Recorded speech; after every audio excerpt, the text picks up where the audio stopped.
Dealing with spiraling thoughts is one thing that all of us who've experienced sexual trauma are going to have to deal with. As a result of abuse, we develop beliefs and ideas about ourselves, about others, about the world, about relationships, about sex, about money, about opportunities, about careers, like literally everything. And we really need to understand how to engage with these distressing thoughts so that we can put our hands back on the steering wheel of our brain and really help the body and brain to regulate. So let's talk about it. So one of the things that we know is that distress and trauma can really show up in the body as body sensations. We can have a racing heart. We can have tremors and shaking.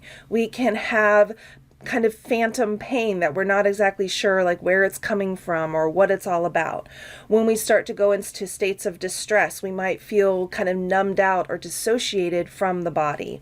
So all of those body cues help us to understand when our system is going into states of distress or dysregulation.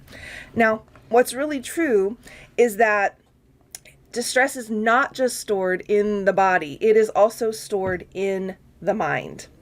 And it's this combination of mind, body, that we want to really develop strategies for working with both of these parts of ourselves, so that we can be really healthy and regulated and grounded.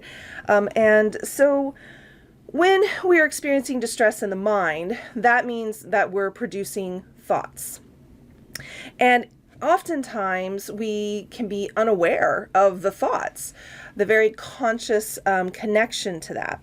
And what's really, really important to understand is that when you have a distressing thought that goes unaddressed, there isn't any interruption or intervention, then that distressing thought will escalate. It'll lead to the next thought, and then the next one, and the next one, and the next one. And I am sure that you have experienced this, right? You have one thought, and then before you know it, 5 minutes later, you are in this spiral. You have gone way, way, way down into places of negativity and hopelessness and maybe catastrophizing. And so it becomes this kind of feedback loop, because what starts to happen is if you are also experiencing body sensations like a panic attack, then when you start to feel the physical sensation of panic, like the racing heart or your chest tightening, then the mind begins to interpret what's happening to the body. And if you have a thought like, oh, why is this happening? I can't stop this. Oh my gosh, I can't breathe. Oh my gosh, everything's falling apart. Oh my gosh, I'm going to die. All of those thoughts then turn the dial up on the panic, as opposed to if you breathe and you say, my body is responding right now. Oh, my chest is, racing. My heart is racing. Okay, that's okay. I can handle this, right? Those kind of calming, soothing thoughts are going to support you in navigating those body sensations and in regulating the system overall. Okay, and so we want to avoid spiraling, because as we do that, we're of course putting more stress on the system. And so we need to be able to recognize the thoughts that we tend to experience when we're distressed. And a lot of us have very common patterns. In the Beyond Surviving program, we talk about these as autopilot thoughts. And I do a lot of broad work with my clients around how to get off of this autopilot thinking. So today, in this video, I'm going to share with you a couple of the questions that I really like from our trauma treatment toolbox for getting curious and investigating distressing thoughts. So the first thing is to think about thoughts about the self. When I become stressed or overwhelmed, I tend to think the following about myself. Again, we have patterns. So just quiet and tune in and notice those answers. And I encourage you to look for like your top 3. Some examples. I'm always messing up. I can't get anything right. I'm too broken to heal. Nobody's ever going to love me. These are very common ones that I personally have felt myself and often hear from my clients. Okay. So first, start by exploring the distressing thoughts you have about yourself. Distressed thoughts about others When I become stressed or overwhelmed, I tend to think the following about others. Okay, what are your common beliefs? What are your favorite go-tos? Everybody's out to get me is a common one that I hear. Oh my gosh, they must think that I'm crazy or an idiot or incompetent. I wish they would just leave me alone, right? This can be a common autopilot thought about others because it's a protective stance, right? Like, I don't even want them. Like, we tell ourselves, I don't want connection.